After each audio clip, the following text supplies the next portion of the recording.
अस्सलाम वालेकुम my friends.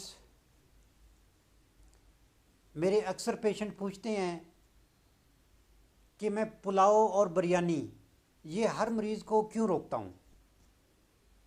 तकरीबन थोक के लिहाज से चंद एक पेशेंट होंगे जिनको मैं पुलाव या बिरयानी की बड़ी कंट्रोल्ड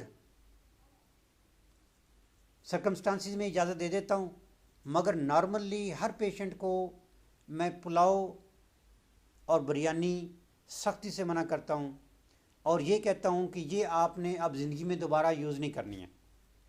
इसमें कुछ डिजीज़ तो ऐसी हैं जो चावलों से वैसे ही एग्रेवेट होती हैं, यानी किडनी है तो उसमें चावलों का कम से कम इस्तेमाल करवाया जाता है। लीवर के मसाइल हैं, हेपेटाइटिस के मसाइल हैं, उसमें जो चावल हैं उसका इस्तेमाल कम से कम होना चाहिए। ये तो एक उसूली सी बात है, सादा सी बात है। मगर मैं हर पेशेंट को, तेज़ाबियत का पेशेंट है, शुगर का पेशेंट है, किडनी का पेशेंट है, स्किन का पेशेंट है, कोई भी पेशेंट है, मैं उसे कहता हूँ जी आपने पुलाव और बिरयानी इस्तेमाल नहीं करनी है और आज के बाद बिल्कुल इस्तेमाल नहीं करनी। इसकी वजह क्या है? आज मैं इसकी वजह बताने जा रहा हूँ कि जिस तरह हम पुलाव खाते हैं और जिस तरह हमारी बिरयानी तैयार होती है, ये हमारे लिए, अगर मुझे इजाज़त मिले तो मैं यही कहूँगा कि ये जहरीले होते हैं और ये हम जहर खाते हैं, ये कोई खुराक नहीं है। दो तीन रीज़न मैं देता हूँ, आपको समझ लग जाएगी कि हमें पुलाव नहीं खाना चाहिए। और अगर खाना है तो फिर मैं ये आपको बताऊँगा एंड पर, वीडियो के एंड पर, कि अगर आप पुलाव खाना ही चाहते हैं तो फिर किस तरह का बनाकर खाएं जो आपको नुकसान नहीं देगा बल्कि फ़ायदा देगा। तो ये आपको इंशाल्लाह मैं इस वीडियो के एंड तक पर बताऊंगा कि आपने कैसा पुलाव खाना जो आपको फ़ायदा दे। जो पुलाव और बिरयानी नॉर्मली बन रही है उसमें चीज़ों को अच्छी तरह तड़का लगाया जाता है, वाफर ऑयल या घी में पकाया जाता है। वो यानी ऑयल या घी अगर उसमें चमकता हुआ नज़र आए और वो वाफर हो तो फिर ही उसका जायका आता है, और अगर वो ड्राई सी हो, रफ सी हो, तो फिर कोई भी उस बिरयानी को या उस पुलाव को पसंद नहीं करता। पहली रीज़न तो ये ऑयल और घी का वाफर इस्तेमाल है। दूसरी रीज़न इसको फ्राई करना है, यानी जिस तरह ये तड़क तड़क कर पकाते हैं वो लीवर के लिए इंतहाई नुकसानदेह हो जाता है। ऑयल और घी वैसे ही लीवर के लिए नुकसानदेह है, और अगर वो तड़का जाए, फ्राई किया जाए, तो ये और ज़्यादा नुकसानदेह हो जाता है। थर्ड रीज़न, जो हम मिसाले डालते हैं, जितने भी मिसाले हम यूज़ करते हैं उनके नाम से हटकर जितने भी मिसाले हम यूज़ करते हैं, ये सब की सब बहुत इम्पॉर्टेंट मेडिसिन्स हैं। होम्योपैथी में हर मिसाले से दवा तैयार हुई है और इसने तंदुरुस्त पेशेंट्स को बीमार किया है। यानी फॉर एग्ज़ाम्पल काली मिर्च अगर आप एक तंदुरुस्त पेशेंट को खिलाते जाएं तो आप देखेंगे कि उसमें अलामात आ जाएंगी जो बीमारी वाली अलामात होती हैं। इस तरह ज़ीरा है, इस तरह बाकी सारे मिसाल आ जाते हैं। सुर्ख मिर्च की, अब कैप्सिकम जो है सुर्ख मिर्च, इसकी तो बेशुमार अलामात आई हैं। और अगर मुझे कभी मौका मिलेगा तो मैं आपको बताऊंगा कि दादा और नाना ने सुर्ख मिर्चें खाई थी और बच्चों पर उनके क्या असरात पड़े, ये आपको मैं ज़रूर बताऊंगा। तो दूसरी रीज़न, पहली रीज़न तो हुई ऑयल का वापर इस्तेमाल और तड़कना, उसको फ्राई करना। और दूसरी रीज़न मिसाला जात। मिसाला जात बहुत नुकसानदेह हैं। जिस तरह हम मिसाला जात का इस्तेमाल कर रहे हैं, जितना वाफर, जितना बेदरेग और जितना अपने आप से पूछे बगैर। अब अपने आप से पूछने का क्या मतलब है? भाई आपने एक दिन बिरयानी खाई है, दूसरे दिन फिर खा ली, पुलाव खाया है, फिर खा लिया, फिर खा लिया है, तो आप अपने पेट से भी तो पूछें कि भाई तुम्हारा क्या हाल है, क्या हो रहा है तुम्हारे साथ।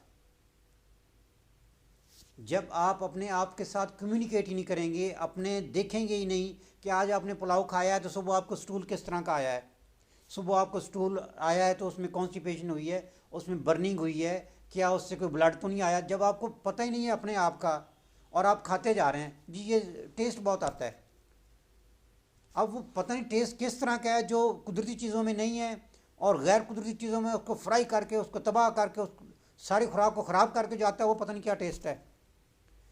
तो मिसाला जात का बेदरेग इस्तेमाल पुलाव और बिरयानी, इन दोनों में, और फिर मुसलसल इस्तेमाल, ये याद रखें, कोई भी चीज़, हमारी होम्योपैथी की बुनियाद ही ये है कि कोई भी चीज़ आप मुसलसल इस्तेमाल करते हैं तो वो जिस्म पर, तंदुरुस्त जिस्म पर बीमारी के असरात मुरतब करती है।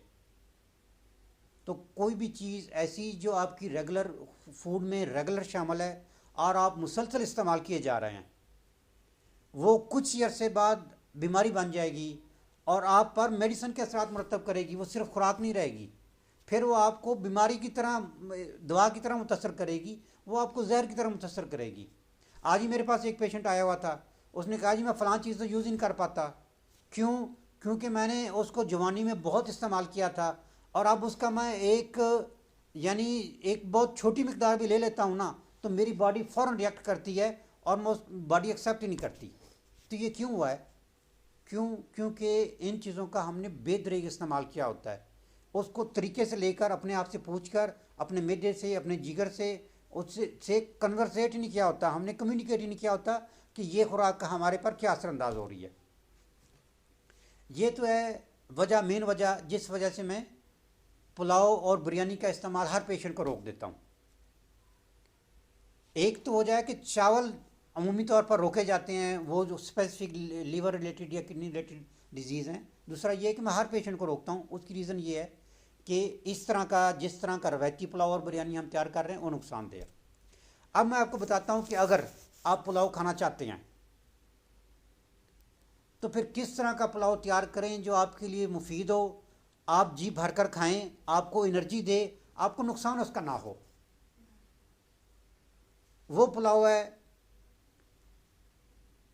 चावल, जितनी चावल की मिकदार है, फॉर एग्ज़ाम्पल एक फैमिली में ½ kg चावल इस्तेमाल हो रहे हैं, तो उसमें ½ kg से ज़्यादा सब्ज़ियाँ कोशिश करें डबल हो जाए, यानी किलो सब्ज़ी, उसमें आलू हो सकता है, गाजर हो सकती है, मूली हो सकती है, या चने हो सकते हैं, कुछ भी ऐसी चीज़, वो आप 1 या 2 या 3 सब्ज़ियाँ, गोभी उसमें बड़ी शानदार बनती है पुलाव में।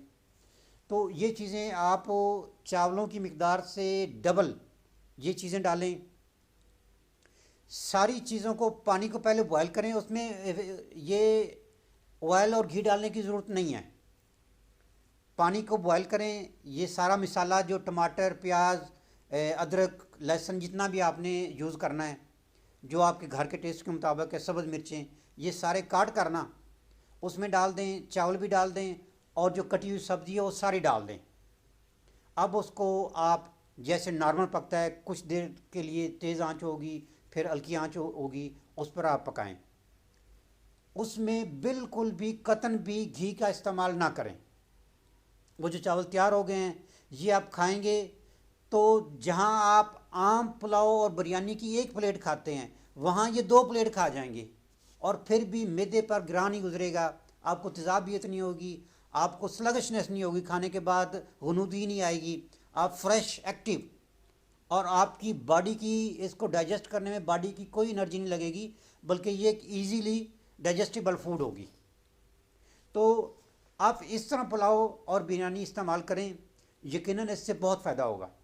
अब नेक्स्ट चीज़ ये है कि फिर मिसाले, उनके टेस्ट हैं, उनकी खुशबू है, तो हम जो मतलब इस सीरिया खिते के लोग हैं, हम तो मिसालों के बगैर नहीं रह सकते, तो फिर हम उनका क्या करें?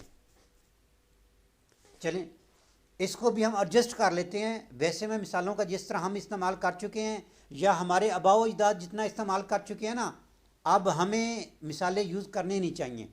वो हमारे आबाओ अजदाद ने सारी मिकदार ले ली है, जो उनकी 7 नस्लों ने खानी थी ना, वो उस एक नस्ल ने खा ली है।